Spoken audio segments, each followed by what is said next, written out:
It's all covered in today's China Truths. Xi Jinping proposed the Chinese dream in 2012 and defined it as the great rejuvenation of the Chinese nation, specifically manifested in the prosperity of the country, the rejuvenation of the nation, and the happiness of the people. However, under his governance, China today is plagued by issues. The economy is rapidly declining, and people are living in hardship. The former Chinese dream has now turned into China is poor. Recently, it was reported that a 2014 survey on the wealth perception of the Chinese people showed that 77% of Chinese at that time believed they were richer than they had been 5 years earlier. More than 10 years later, in 2025, this proportion has dropped to only 36%.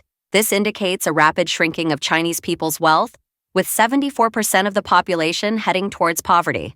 Now, facing a tariff war with tax rates of up to 245% imposed by the United States on Chinese exports, the prospect of economic recovery after the pandemic under the CCP government, along with the dream of wealth for the mainland population, is becoming increasingly distant.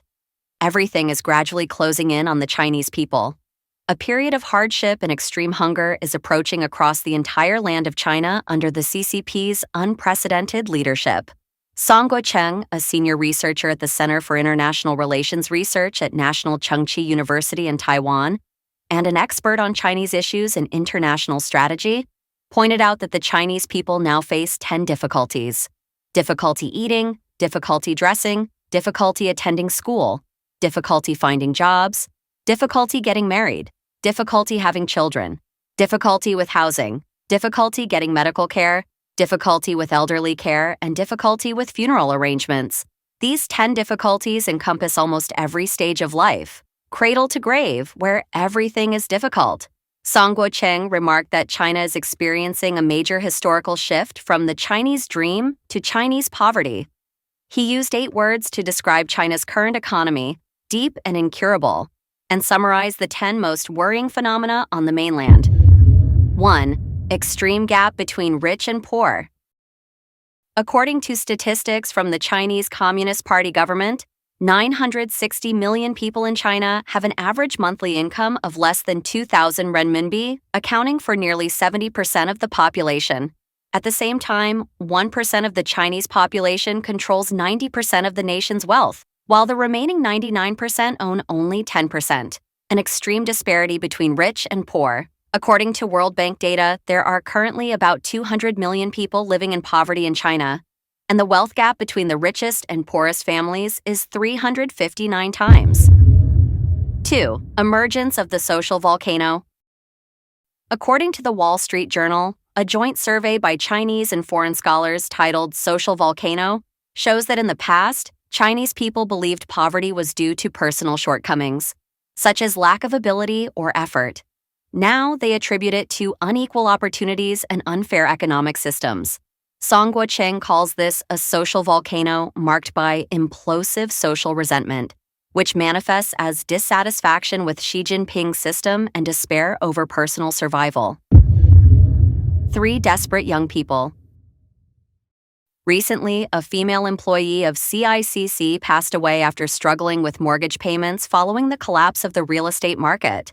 In another case, a woman who graduated from a prestigious university in Beijing was found deceased in a rented apartment in Xi'an after repeatedly failing civil service interviews. Despite scoring at the top, these tragedies reflect a deeper reality. Job opportunities often depend on personal connections, bribes, or favoritism. With long-term unemployment and no clear path forward, many young people are quietly slipping into despair.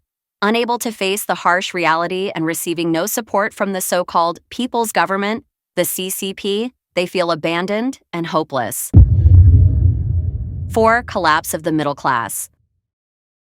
The piano industry, which symbolizes the socio-economic status of the middle class, has also seen a cliff-like decline in sales.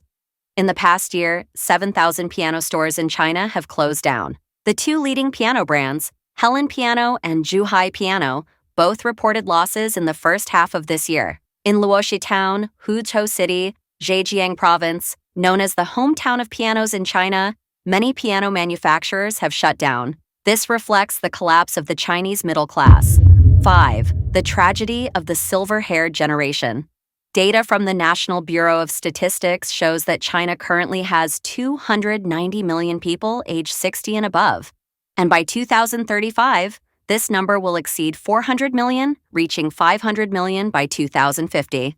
As China's economy continues to decline, elderly care is becoming one of the nation's most serious social issues. Song Guocheng argues that China's welfare system is deformed and unfair.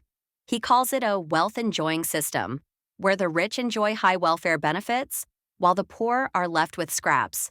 In Western countries, welfare systems typically favor the poor, but in China, CCP cadres and the wealthy enjoy perks like housing, medical care, cars, bonuses, bodyguards, and nannies, while the poor, especially the rural elderly, are left with minimal care and support, leading to a bleak old age. 6. Collapse of the catering industry. Data from the Beijing Statistics Bureau shows that in the first half of this year, the total profit for catering companies in Beijing with annual revenues exceeding 10 million yuan was 180 million yuan, a sharp decrease of 88.8% compared to last year, with profit margins as low as 0.37%. This indicates that the entire catering industry is facing a crisis of dwindling profits. As of December 21, 2023, more than 1.265 million catering businesses in China had their licenses revoked, more than twice the number in 2022, setting a record for revoked licenses since 2020. In the first half of 2024 alone, 1.056 million catering-related businesses were deregistered or had their licenses revoked. In the first quarter of 2024, nearly 460,000 catering businesses closed, a 232% increase compared to 140,000 in the same period last year. Many newly opened restaurants shut down within 1 or 2 months, with some even closing just 3 days after opening. In the midst of the depression, a special industry of catering corpse collectors emerged in China, specializing in collecting kitchen utensils, tableware, etc., left over from closed catering businesses and then reselling them secondhand.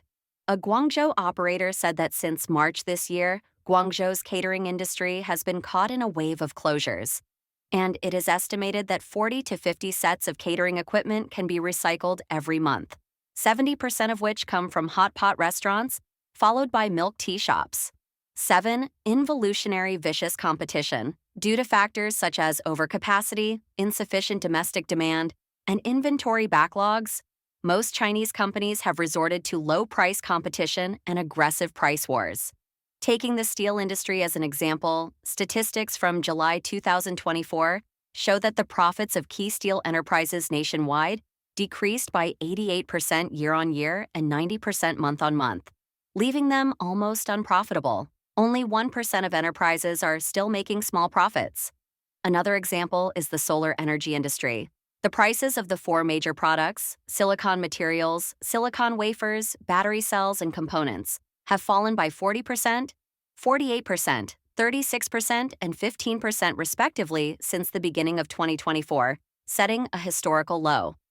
Some companies have even fallen below the cost line and are operating at a loss. 8. Leading enterprises are shaky. Evergrande New Energy Vehicle, one of China's leading automobile companies, lost 20.257 billion renminbi in the first half of 2024, an increase of 194.73% compared to the same period last year. Only 40 cars were sold during this period. In addition, China's real estate industry is in a bottomless decline. The top 10 real estate companies are all in debt or bankrupt. Even Vanke, one of the largest real estate developers in China and the world, is facing a crisis of insolvency. 9. The emergence of unfinished children. Since Xi Jinping vigorously promoted new quality productivity and concentrated national resources on high-tech industries, the highly educated generation that missed the previous economic boom has been severely neglected by society. These unfinished children, university graduates who cannot find jobs, are forced to accept low-paying jobs or face long-term unemployment.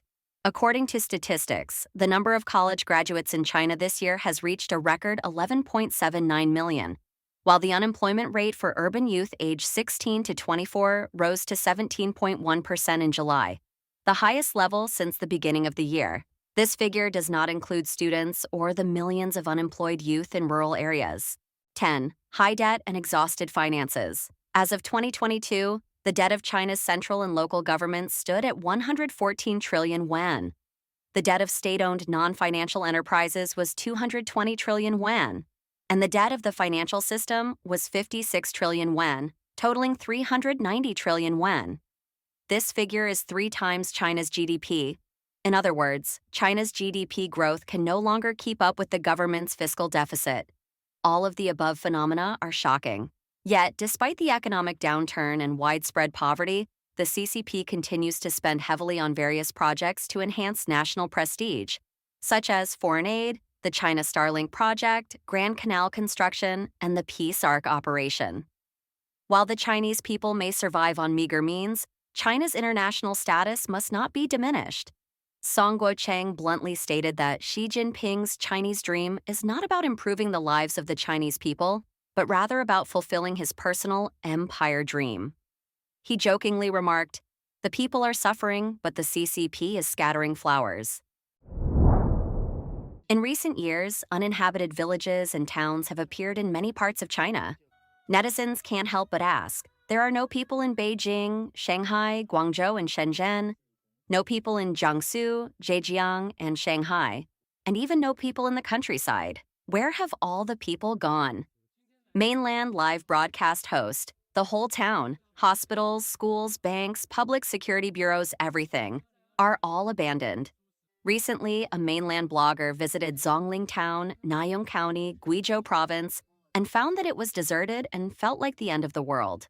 According to reports, due to the evacuation of residents caused by geological disasters in 2017, the local area has become an abandoned town. There are still a large number of uninhabited villages in Guizhou, and some villages have suddenly been deserted in recent years for unknown reasons.